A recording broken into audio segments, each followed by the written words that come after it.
Nous abordons le thème consacré au mandat de vente simple.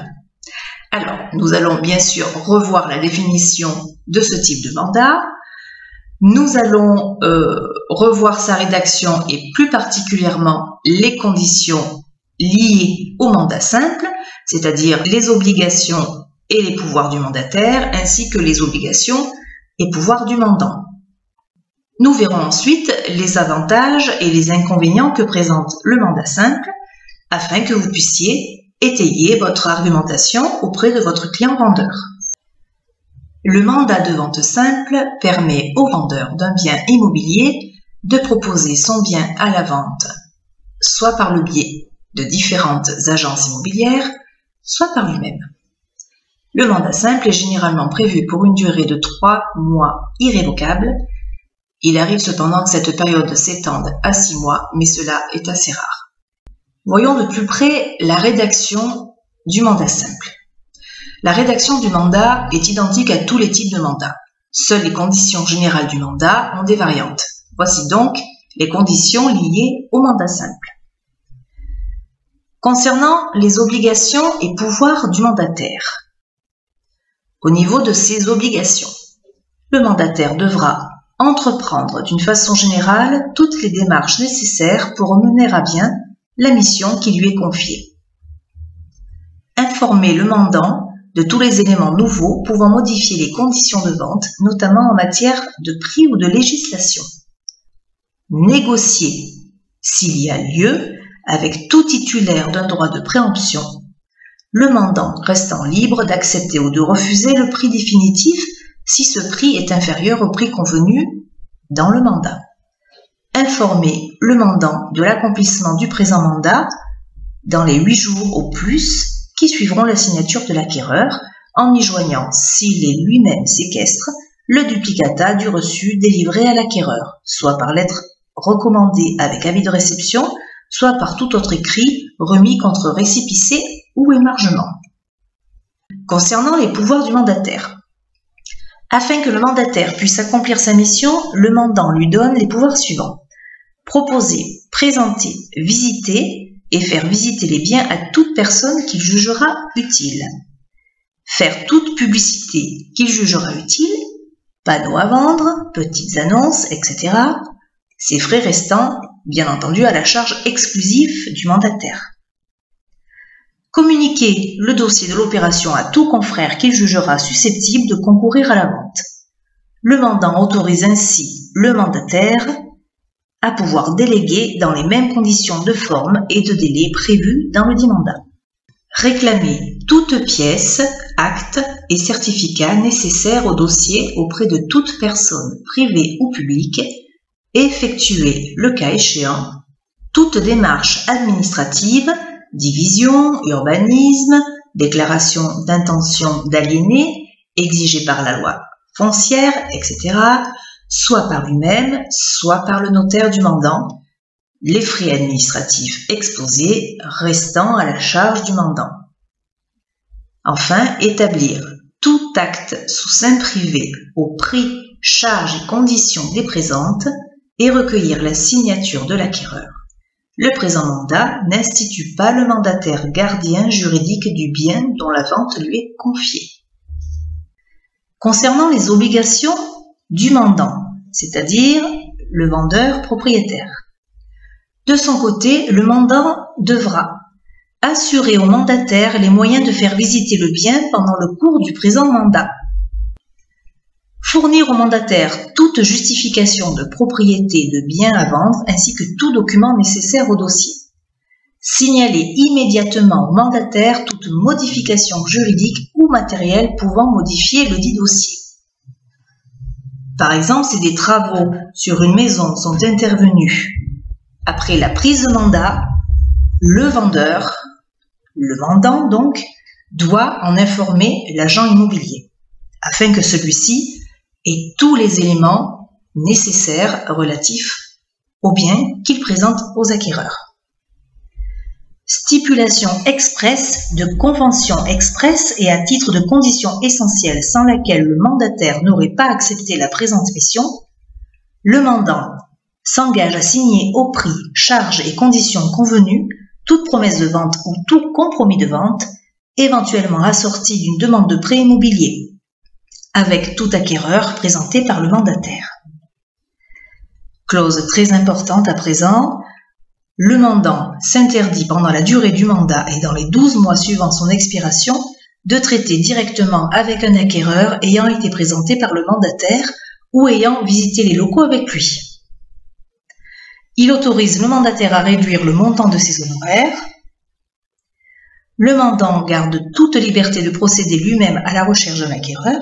Cependant, en cas de vente réalisée par lui-même ou par un autre cabinet pendant la durée du mandat, il s'engage à en informer immédiatement le mandataire en lui notifiant par lettre recommandée avec accusé de réception les noms et adresses de l'acquéreur, du notaire chargé de l'acte authentique et du cabinet éventuellement intervenu.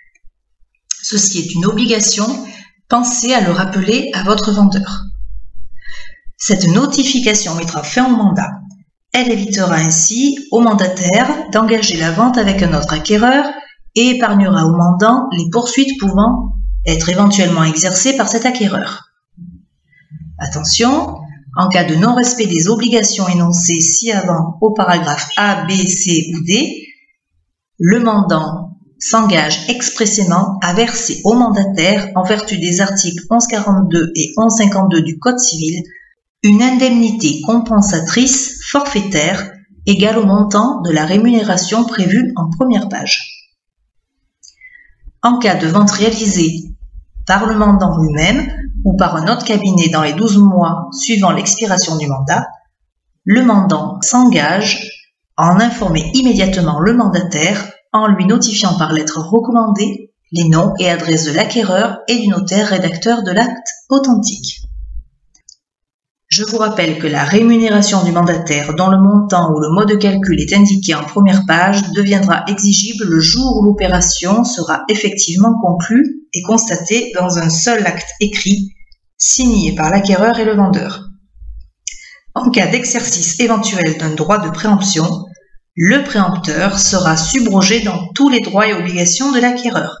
En conséquence, toute rémunération incombant éventuellement à l'acquéreur sera à la charge du préempteur. La présente condition est impérative et ne peut faire l'objet de stipulations contraires. Abordons les avantages et les inconvénients du mandat simple. Alors, afin que vous puissiez étoffer votre argumentation auprès de votre vendeur, je vous propose de voir les avantages et les inconvénients du mandat simple. Tout d'abord, votre vendeur, qui ne connaît pas forcément le monde des agences immobilières et leur mission, doit, avant de prendre sa décision, avoir connaissance des 3 types de mandats qui s'offrent à lui et être informé sur leurs conditions respectives. Expliquez-lui bien que votre mission en tant qu'agent immobilier est de l'accompagner dans sa démarche de vente, tout en défendant au mieux ses intérêts, afin de lui assurer une vente sereine et rapide. Expliquez-lui bien l'importance de votre estimation de valeur de sa propriété par rapport au prix du marché. Enfin, insistez sur le fait que c'est lui votre principal client et que pour mettre en place une commercialisation efficace et stratégique de son bien, vous devez être de véritables partenaires. Cela fait bien entendu partie de votre devoir d'information et de conseil auprès du vendeur. Concernant les avantages du mandat simple, en général, le vendeur les connaît et les mettra souvent en avant. Il mettra en avant par exemple que le mandat simple lui permet tout d'abord de vendre son bien par lui-même et autorise en même temps plusieurs agences à le proposer à la vente. Et il a raison. Il avancera que cette formule lui permet de toucher un plus grand nombre d'acquéreurs et qu'il aura donc plus de visites, plus de chances de vendre son bien et donc plus de chances de le vendre vite. En théorie, il peut le penser bien entendu. Il pense en outre que vendre son bien par lui-même va lui permettre d'en tirer un meilleur prix car l'acquéreur ne devra pas de frais d'agence. Enfin, il pense souvent qu'il pourra choisir l'acquéreur de son bien. Le mandat simple est effectivement le type de contrat qui semble présenter le plus de souplesse aux yeux du vendeur. Maintenant, abordons les inconvénients. Il faut savoir que la vente par le biais d'un mandat simple est plus longue. Les statistiques le prouvent, 6 mois en moyenne, soit 2 fois plus que pour un mandat exclusif. Les résultats prouvent donc que cette apparente flexibilité présente aussi des effets pervers préjudiciables à la vente effective du bien à un prix optimal. Ces effets sont les suivants, et vous pouvez les exposer donc aux vendeurs. Le fait de recourir à un mandat simple va tout d'abord demander un fort investissement personnel de la part du vendeur qui va devoir gérer tout seul la mise en commercialisation de son bien, la publicité, répondre à de nombreux appels téléphoniques et être sur place pour effectuer des visites sans savoir forcément discerner les vrais acquéreurs des simples curieux. Rappelons qu'un propriétaire n'est pas un agent immobilier, il ne maîtrise pas forcément tous les aspects techniques, juridiques et commerciaux de la vente immobilière et peut souvent, sans le vouloir d'ailleurs, dévaloriser son bien par une argumentation maladroite ou par manque de psychologie. Enfin, un agent immobilier connaît son métier et les tentatives de négociation des acquéreurs. Il saura toujours mieux défendre un prix que le vendeur lui-même, qui peut être à court d'arguments et peut être plus influençable en présence directe d'un acquéreur. Un intermédiaire entre un vendeur et un acquéreur saura faire le tri entre des acheteurs sérieux ou non, et sa présence empêchera un acquéreur d'agir inconsidérément vis-à-vis d'un propriétaire. Autre réalité, la force de frappe. En théorie, un mandat simple permet de toucher un nombre d'acquéreurs potentiellement plus élevé. C'est ce que pensent encore aujourd'hui la plupart des vendeurs. Or, si cela était vrai autrefois, aujourd'hui, grâce à Internet et aux annonces en ligne, les agences situées dans un même secteur ont tout à faire en général plus ou moins aux mêmes acquéreurs. Rappelez aux propriétaires qu'un mandat de vente engage aussi sa responsabilité. Il ne faut pas qu'il l'oublie. Le mandat simple l'oblige donc à gérer divers contrats avec des agences immobilières multiples. Il y a donc une multiplicité d'interlocuteurs et le vendeur doit suivre l'ensemble de ses engagements et obligations qui le lient aux diverses agences choisies. Mettez-le en garde en cas d'oubli de sa part. Mettez en garde également le vendeur qu'il va être confronté, dans ce cas, à une multiplication des visites. Ces visites ne seront d'ailleurs pas toujours bien ciblées. Pourquoi ?